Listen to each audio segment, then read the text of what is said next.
हर हर महादेव, जय भोलेनाथ। दोस्तों आइए जानते हैं कुछ बहुत ही महत्वपूर्ण बातों के बारे में, बहुत ही महत्वपूर्ण उपायों के बारे में, जानकारियों के बारे में।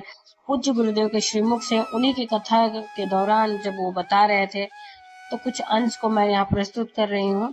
तो चलिए सुनते हैं उन्हीं के श्रीमुख से बहुत ही महत्वपूर्ण जानकारी। श्रावण में अगर मान लो एक दिन आपका निकल भी गया, 2 दिन आपके छूट भी गए, कोई दिक्कत की बात नहीं।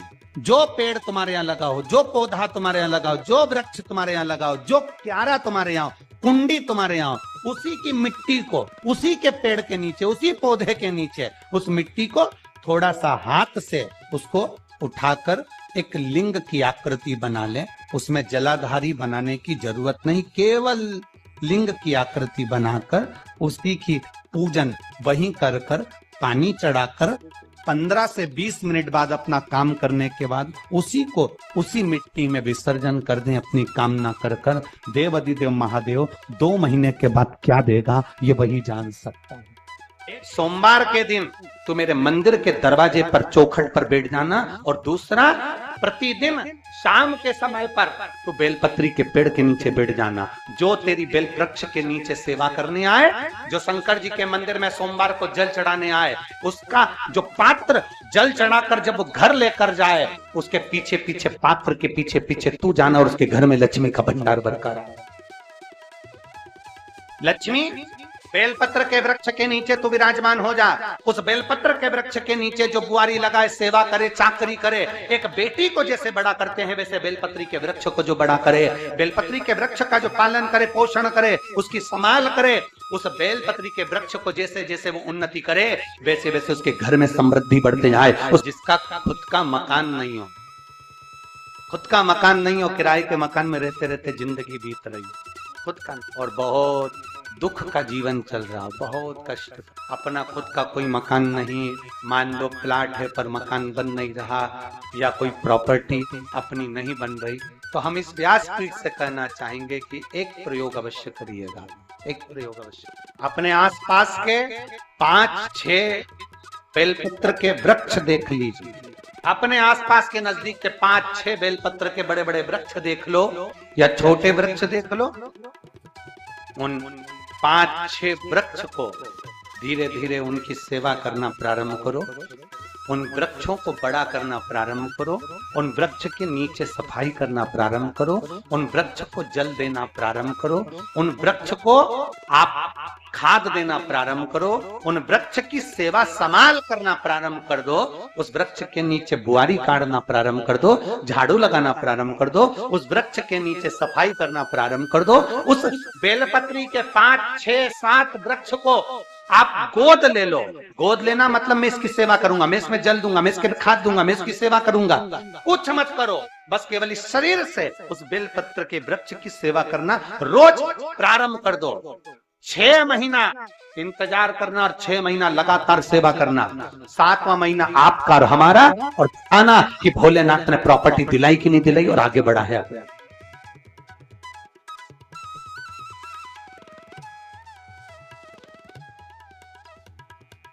एक बेलपत्र का वृक्ष जिसके नीचे माता लक्ष्मी विराजमान होती है, एक बेलपत्र के वृक्ष के नीचे लक्ष्मी रहती है।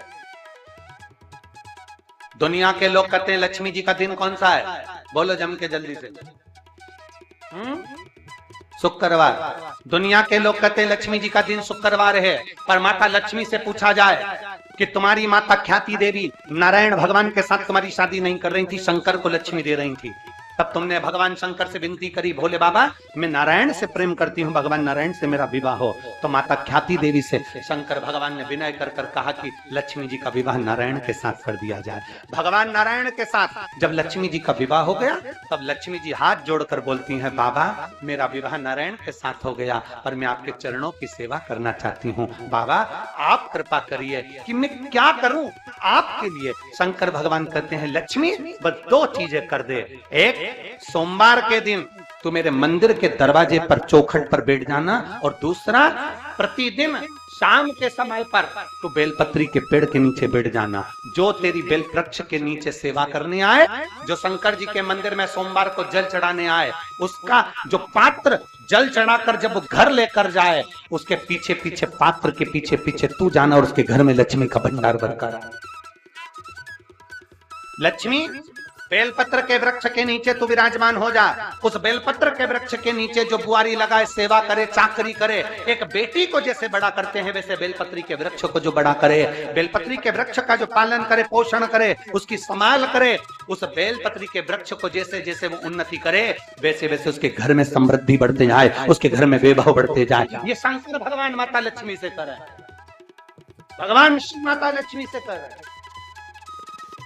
तो भस्म, अगर शिव के मंदिर में भस्म मिल जाए, शंकर पर चढ़ी हुई भस्म अगर मिल जाए तो, और अगर भस्म ना मिले ना तो शंकर के जो शंकर भगवान का जो शिवलिंग है, शिवलिंग के आसपास में जो जलाधारी है, यहाँ अगर भस्म ना मिले तो इस जलाधारी पर अपना हाथ स्पर्श कर कर अपने तन पर उसको लगाकर जरूर आए। भस्म, एक शंकर पर चढ़ा हुआ जल, दूसरे नंबर पर है शंकर पर चढ़ी हुई भस्म। ये दो स्पर्श जरूर, स्पर्श। एक भस्म का एक बड़ा सुंदर चरित्र आता है। जिस भूमि पर बैठकर कथा सुनो, उसकी रज को अपने मस्तक पर थोड़ा सा लगाकर अवश्य जाओ, वो जीवन का एक आनंद है। और शंकर के मंदिर में जाओ तो दो चीजें अवश्य लेकर आओ। पहला, शंकर जी पे चढ़ा हुआ, जम के बोलो, जल अवश्य लेकर आओ। क्योंकि जब तुम जल लेकर आते हो, पात्र लेकर आते हो, तो मेरा महादेव लक्ष्मी जी को तुम्हारे पीछे पीछे तुम्हारे घर तक भेजते हैं।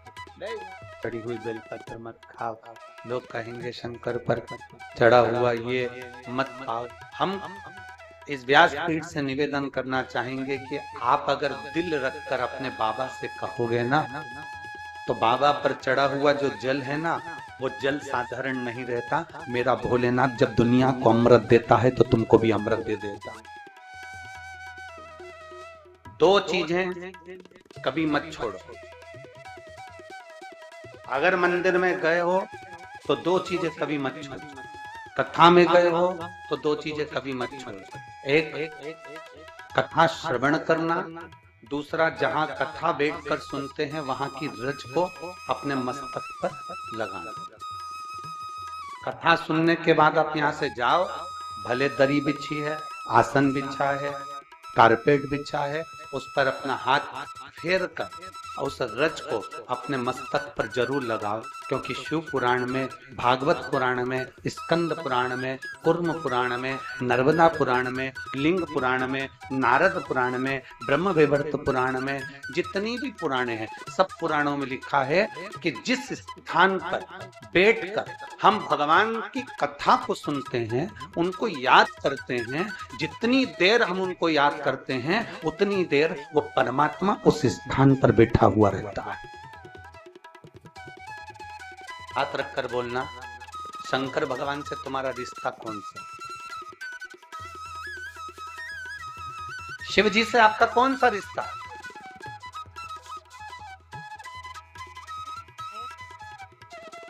शंकर भगवान को आप क्या मानते हो? हमने आपको एक संबंध बताया था कि सीहोर कुबेरेश्वर धाम आपका मायका है, तो हम आपके भाई हैं, तो शंकर भगवान आपके पिता हैं, आपके बाप हैं, आपका बाबा है, आपका दादा है।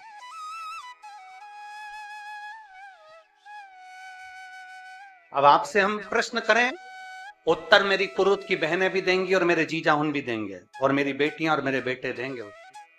आपसे प्रश्न करें, अगर बेटी को दुख होगा तो क्या वो अपने बाप से नहीं कहेगी?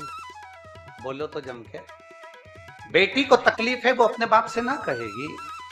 बेटे को तकलीफ है तो वो अपने पिता से, अपनी माँ से नहीं कहेगा, मम्मी मुझे ये तकलीफ है, पापा मुझे ये दुख, माँ मुझे ये तकलीफ है, पिताजी मुझे ये कष्ट है। क्या वो अपने माँ बाप से नहीं कहेंगे? क्या वो अपने माँ बाप से विनय नहीं करेंगे?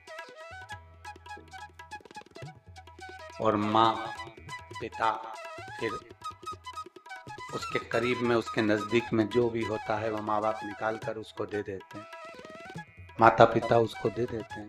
माता, लोग कहते हैं कि शंकर जी पे चढ़ा हुआ जल मत पियो, लोग कह देते हैं शंकर जी पे चढ़ी हुई बेलपत्र मत खाओ।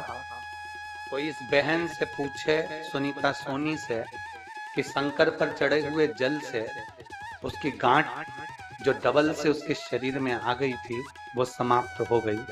तो जरा विश्वास करिएगा कि एक बेटी अपने माँ बाप से ही तो कहेगी, और बाप के पास में जो होगा वही तो अपनी बेटी को देगा दुख को मिटाने के लिए। तो मेरे शंकर भगवान के पास तो उसका चढ़ा हुआ जल है। दूसरा, जिस भूमि पर बैठकर कथा सुनो उसकी रज को अपने मस्तक पर थोड़ा सा लगाकर अवश्य जाओ, वो जीवन का एक आनंद। और शंकर के मंदिर में जाओ तो दो चीजें अवश्य लेकर आओ। पहला, शंकर जी पे चढ़ा हुआ, जम के बोलो, जल अवश्य लेकर आओ, क्योंकि जब तुम जल लेकर आते हो, पात्र लेकर आते हो, तो मेरा महादेव लक्ष्मी जी को तुम्हारे पीछे पीछे तुम्हारे घर तक भेजते हैं। दो चीजें लेकर अवश्य आओ। और शिव पुराण में जाओ तो दो चीजें लेकर अवश्य जाओ। पहले नंबर पर शंकर की कथा और अपने अंदर विश्वास कि मेरे महादेव की मैंने कथा सुनी है, अब मैं भटकूंगी नहीं। सारी दुनिया में मैंने ठोकर खा ली, अब कहीं ठोकर नहीं खाऊंगी, अब तो दरवाजे पर महादेव के जाऊंगी, बाकी कहीं।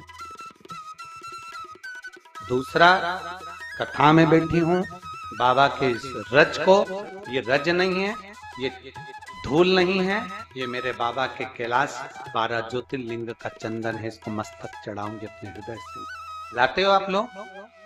हाथ उठाओ जरा, रख लो, बहुत बढ़िया, प्रणाम आपको सभी को, नमन। 2 बूंद जल लेकर आओ, पगला नहीं पियो तो उस जल को अपने घर में छींच दो। सारे घर के लोग नहीं पी रहे, उस जल को मटके में डाल दो, हंडे में डाल दो। 2 बूंद जल हंडे में डाला, सब पी गई। आपको अलग अलग किसी को देने की जरूरत नहीं पड़ती, हंडे में डाल दो, मटके में डाल दो, सब उस पानी को पीना। उस जल के महत्व को जो बच्चों का दर्द नहीं देख सकते, जब माता पिता अपने बच्चों का दर्द नहीं देख सकते तो देव अधिदेव महादेव तुम्हारा दर्द कैसे देखेंगे? वो भी तो काटेंगे तुमको, वो भी तो कष्ट मिटाएंगे। 2 चीजें कथा में जाकर ले। एक, जहां जगह मिल जाए वहां बैठकर कथा सुनो। धूप लगे, पंडालों की इतनी व्यवस्था नहीं हो पाती है, पंडाल लगाने वाले, टेंट लगाने वाले टेंट लगा लगा के थक जाते हैं, तो अपने साथ एक छाता लेकर चलो। 2 पानी की, जम के बोलो जरा, बोतल बिछाने की दरी अपने साथ लेकर चलो। लोगों ने उमा महेश की कथा अपने जीवन में धारण करी कि नहीं करी वो हमको नहीं स्मरण है, पर एक बात का स्मरण करिएगा, ये जो कथा चल रही है ये गौरी शंकर चल रही है। इसके बाद में जो अमलेश्वर में कथा है वो कौन सी है? समर्पण शिव महापुराण कथा। उस समर्पण शिव महापुराण की कथा जब 2 तारीख को विराम हो जाएगी, तब उसके बाद में जो कथा 6 जून को प्रारंभ होगी सोलापुर महाराष्ट्र में, उस कथा का नाम रहेगा उमा महेश शिव महापुराण की कथा। उसको जरूर सुनो। सोलापुर में जो 6 जून से कथा होगी उसका नाम उमा महेश शिव महापुराण, उसको सुनना, श्रवण करना, उसको धारण करना है। उसमें इतने प्रश्न माता उमा ने भगवान महेश से करे हैं, और महेश भगवान शंकर उसका हर प्रश्न का उत्तर दे रहा है। भगवान महेश, भगवान शंकर हर प्रश्न। बाबा बोले माता उमा ने भगवान शिव जी से, महेश भगवान से, भगवान शंकर से करेंगे, बाबा भोलेनाथ जी बताओ, संसार में जन्म लेने वाले व्यक्ति के जीवन में उसके भाग्य में अगर सुख नहीं है, उसके भाग्य में खुशियां नहीं है, उसके भाग्य में कोई अच्छा है ही नहीं, तो वो जीव क्या करेगा? वो जीव क्या करे? भगवान शंकर कह रहे हैं, पार्वती, संसार में जन्म लेने वाला मनुष्य अगर उसके भाग्य में सुख नहीं, उसके भाग्य में अगर खुशियां नहीं है, उसके भाग्य में अगर सुख नहीं है, उसके भाग्य में अगर अच्छा नहीं है, पत्रिका दिखा ली सुख नहीं है, कार्य कर कर देख लिया सुख नहीं है, तकलीफ उसकी जिंदगी में चल ही चल रही है, तो भगवान शंकर कहते हैं, भगवान महेश कहते हैं, उमा उस मनुष्य को दूसरे का अच्छा करना प्रारंभ कर देना चाहिए, अच्छाई अपने आप सामने आना प्रारंभ। तो उम्मीद करते हैं जानकारी आपको अच्छी और उपयोगी लगी होगी। अगर अच्छी और उपयोगी लगी तो एक लाइक छोटा सा अवश्य करिए। आप पहली बार मेरे चैनल पे आए तो मेरे चैनल को सब्सक्राइब करिए, बेल नोटिफिकेशन अवश्य दबाइए, जिससे आने वाले वीडियो आपको समय से प्राप्त हो सके। दोस्तों कोई भी प्रश्न या सुझाव कमेंट बॉक्स में लिख सकते हैं। फिर मिलते हैं दोस्तों एक नई जानकारी के साथ नए वीडियो में। तब तक के लिए जय भोलेनाथ, हर हर महादेव, श्री शिवाय नमस्तुभ्यम। धन्यवाद दोस्तों।